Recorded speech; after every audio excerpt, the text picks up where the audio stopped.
Welcome to the latest episode of ISD Weekly. I'm Taylor Dykeman. And I'm Madison Lebs. We have a loaded show this week covering Truman's Step Team and climate change. But we'll kick things off with one of the biggest events of the year, courtwarming. Truman will host their courtwarming this weekend, and I caught up with some of the court candidates this week. Big part about courtwarming is the court. This can be the highlight of some people's high school careers. Especially, first finding out I've wanted to since my freshman year, so good for me that that happened. I think it's a lot of fun. I get to kind of represent some of the senior class for nominations, and I get to interact with people that I haven't really spoken to before, like Corbin. We haven't really had conversations before, but then we met up to make the video, and it's pretty cool. So it don't really mean nothing, to be honest. I don't do stuff like this all the time. It actually means a lot to me. I've always looked forward to senior year because I wanted to be on court, so it meant a lot. World, I waited my whole life for this. I'm so thankful to all my peers and the respect for my community to get this opportunity. Being nominated to court was, it was funny. That was just really funny to me. It meant a lot to be nominated, but wasn't expecting it. Nominated for court, it's an honor. I've been wanting to be nominated at Truman since I got here. I tried to get nominated for homecoming last year. It didn't work. I was on the ballot last year for courtwarming, but I didn't come out on top. Homecoming again this year, I didn't get chosen. So courtwarming, it's an honor. I think to me, it just means a lot of people know me and I'm involved in a lot of activities, and people thought I was a good candidate. The court can be a very exciting moment to some. Let's see how our candidates felt when they heard the news. Felt pretty good. I wanted to just, yeah. Pretty excited. I didn't really think I'd be nominated, and then, it was pretty surprising. I was at Nationals for Star Steppers when I found out, and my entire team was very excited too. I guess it's good. People will choose me and nominate me for that. Hopefully I work keen out. I was really, really excited. Knowing that other people voted me on was really kind of heartwarming. To say the least, I would say I was flabbergasted. My mom was the one that informed me about this information. She said, Corbin, why am I just now hearing about this? She just got an email, and I was like, I have no clue what you're talking about. No, I was shocked. Yeah. Surprised, I didn't even know I was nominated, so I was really surprised when I got into court, but I'm really thankful. Really joyous, my heart warmed up. I start smiling. I was pretty excited, but I was also really nervous the day of because I knew a lot of good people were on the ballot. But me and my friend Jackie, she's also on court, we were talking about it, and when we found out, we were really excited and we were texting each other. Candidates know there are some qualities expected of a king or a queen. Let's see how they expect to uphold those standards. Like friendliness, likability. Just how they treat other people. So probably has the biggest impact. I think understanding and compassion for other people. You want someone that wants to put an effort towards getting to know other people and caring about what other people's interests and lives are. Really good leadership, really good decision making, just being a person people can rely on to make decisions for them and stuff like that. Definitely kindness. I think that being a friend to all, but also having that responsible aspect because you do need to be in an activity to get in an activity to get nominated. Leadership, respect, kindness, determination, and grit. And I would say I have all of those, as long as, and everyone else on the court does too. But honestly, you just gotta be a good person to be on the court, for real. I think some qualities that make someone a good king or queen are definitely being really nice. You gotta have the massive support and, being a leader. Who represents their school well, does what they're supposed to do. Likable person, obviously. And just an all-around good person, good guy or gal. Someone that is just really kind to other people, is friends with a lot of people, and also I think a big part is someone that talks to a lot of underclassmen because if you only talk to seniors, you're not going to get as many of the underclassmen votes. So I think just being a very open person. Courtwarming is more than just kings and queens, though. There are hoops, a spirit work, and a dance. So students from all grades are taking part in the festivities, and Olivia Simmons joins us now with more on how students are preparing for the big weekend. Courtwarming is one of the few times every grade gets to dress up and hang out together. Let's take a look at what it takes to get there. For courtwarming, I'm getting ready with my friends and we're going to go take pictures at the square and we are going to just have a bunch of fun and we're going to go eat afterwards. I'm going over to my friend Violet's house for hair and then Paige's house for makeup and dress and all that. We looked at a lot of Pinterest pictures. We talked about for our theme, we kind of jumbled a lot of ideas, but then we ultimately decided on Twilight, and then we kind of just started looking at pictures. That was the biggest part. Just doing my hair, hang out with my friends. No matter which grade students are a part of, everyone is excited for the dance. I'm really excited to see our princess and princesses and our kings and queens because I'm actually on the roster this year. I think I'm most excited to see how the decorations turned out because I think the idea was really cool and we got a lot of good stuff for it. To take all the pictures. Probably taking pictures. Even though courtwarming comes once a year, there are huge differences that students are looking for. There's more respect for the students and the idea that people will be appropriate because in middle school and things like that, there are teachers and students everywhere and they're it's valid, but it's very scary at the same time because they just look at you. I have a much larger group that I'm going with this year, so more photo opportunity, better community, and also it's Twilight themed, so love that. Dances we've had previously because it's not such a niche theme, I guess. It's not a theme that's done all the time, I don't think, so I think it would be a cool concept. Well, since I'm a senior, I actually know the people that are nominated for King and Queen. And while dances might seem similar on the surface, courtwarming holds a different place in students' hearts. So far, it seems that the theme is more exciting, but overall, it's just a simpler, calmer dance that everyone gets to attend and have fun in. I think that the winter vibe gives a more fun feeling to it, and then also the different non-emies for the sports. I think the vibe of it is different because the time that it's at, when it's a lot of winding down but still getting pumped up for the end of the school year. So I think just the time frame that it's in is what makes it so different. I like wearing a long dress better than a short dress. Switching gears now from one big event to a group that performs at events. The Truman Step team is back like they left something, and our very own Lucy Bigham talked with several of the members about how this year is going. One of the lesser-known activities at Truman is the Step team, but that doesn't mean they don't deserve recognition. The Step team has started performing, and it's provoked some special emotions. My experience has been really good. I enjoy making new connections and making a bond and a sisterhood with all the girls on the team. So we've already performed at North Kansas City, we've already performed at a basketball game, and now we're going to perform at Lee Summit North on the 28th and at the dinner on the 26th. I think the team is doing really good. We really try and preach bonding and sisterhood. No one has any drama with each other. We really love each other as a team, so we're doing really good together. So far, it's been very good. They're all very welcoming. It feels like a sisterhood. We can all get together very well, and our practices go the best when we're doing our best and feeling our best with each other.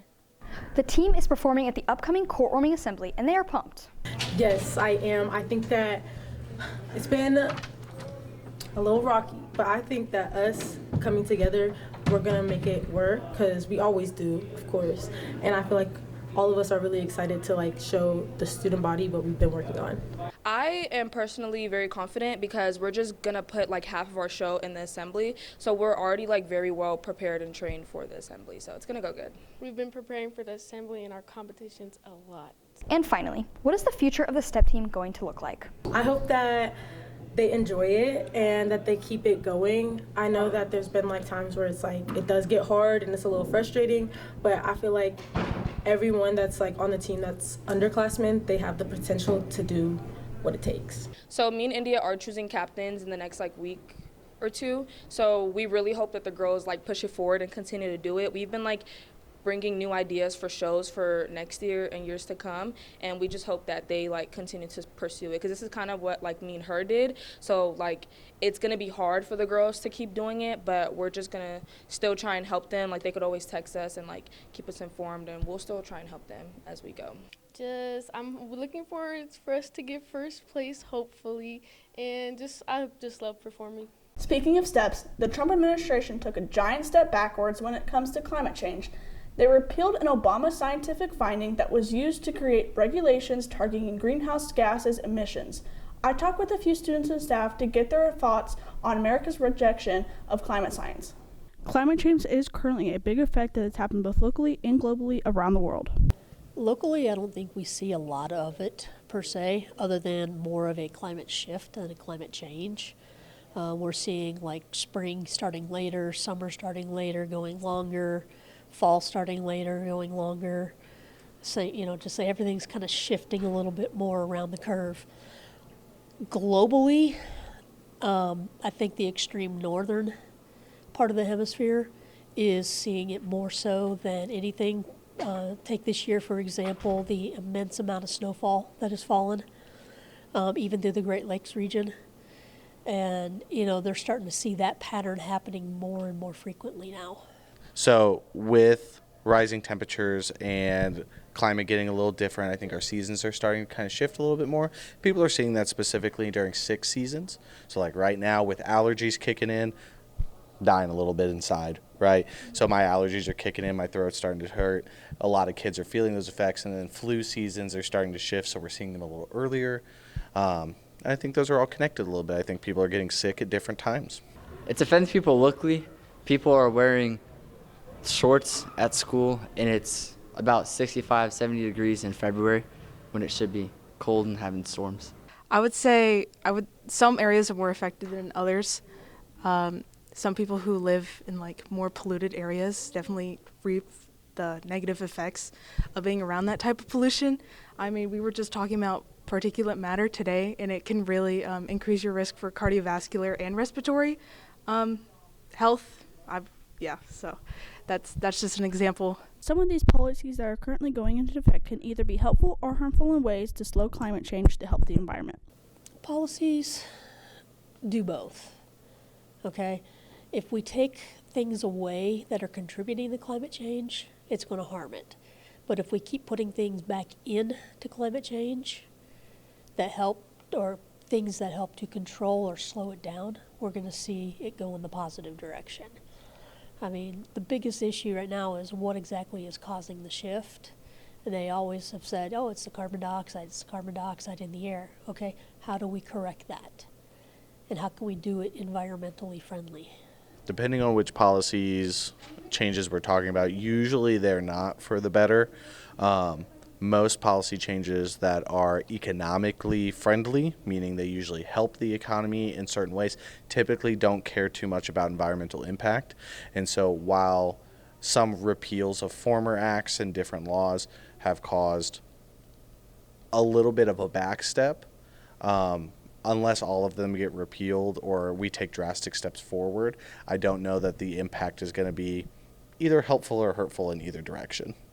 I feel like it's not hurting it, but we're like allowing more companies to be created for the better of the environment. Definitely hurt if you cut funding from the EPA, which essentially helps the climate overall. I think you put, I would say, many people in danger and at risk. The government decisions on policies currently are affecting current people in their everyday life. I don't really think that we see it a whole lot.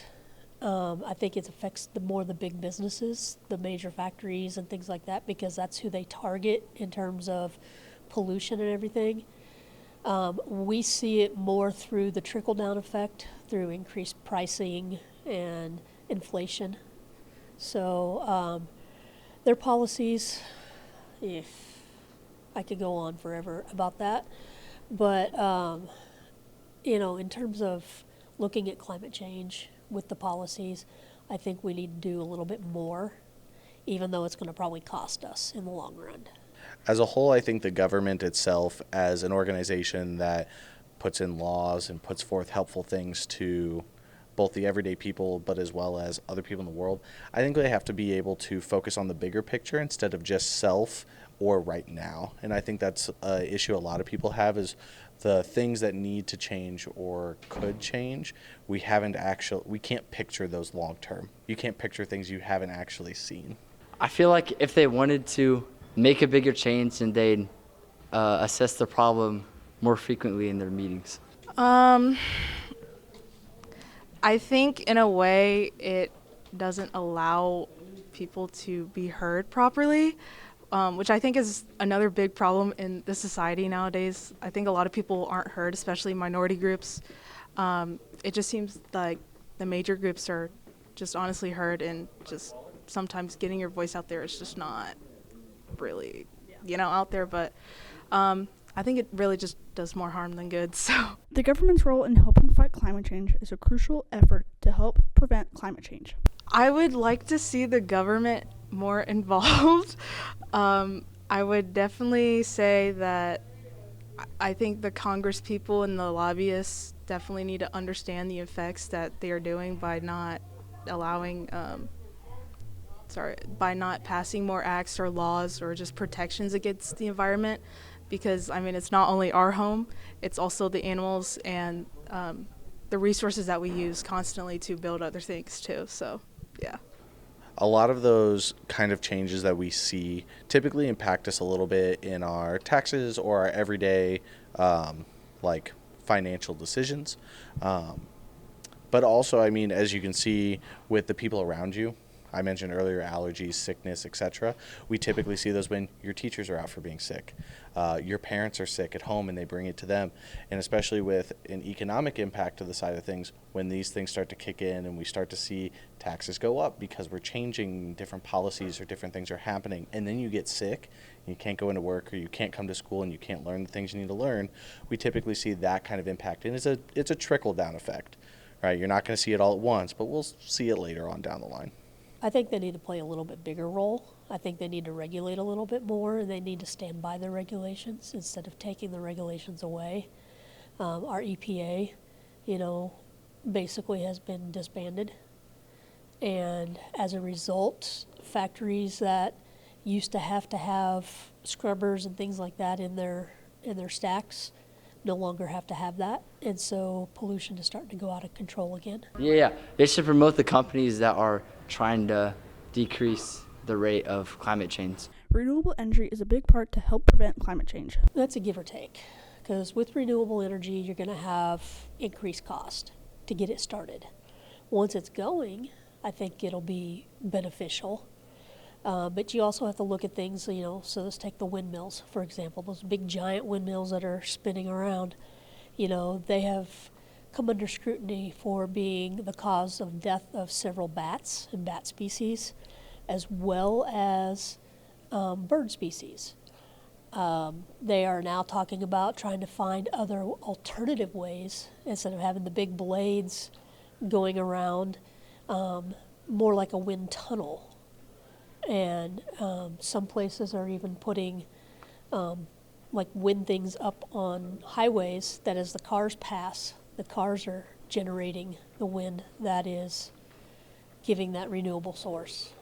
So, I think we need to look more at the immediate usable stuff as opposed to long-term, solar. Where does that get stored? You buy solar energy right now, you put solar panels on your house, you're paying $10,000, $20,000 to get, a $200 credit? If I have that many solar panels on my house, I should be able to run my house based off of solar energy. How come I don't get a bigger credit? Why am I still paying for all of this? I think so, and I think some of the types of renewable energy that we've used in the past, like nuclear, which has kind of a bad rep because it puts forth radioactive material at the end of it, and also, if not maintained properly by organizations, can cause long-term damage like Chernobyl. But at the end of the day, nuclear energy is one of the most power-friendly and also environmentally friendly besides the waste products. So while we could look into some of those renewable energy sources, I think at the end of the day, it requires a lot of money and a lot of effort, and I don't think people can see the end goal for those things. I do, yes. I don't think so in cars, though. I would say, because non-renewable energy is just, it can be really expensive and it's non-replenishable, so once it's gone, you can't really reuse it. renewable energy I think would really help the environment. So it's more recyclable. Thanks for joining us on another episode of ISD Weekly. Make sure to tune in next time for more coverage from the ISD.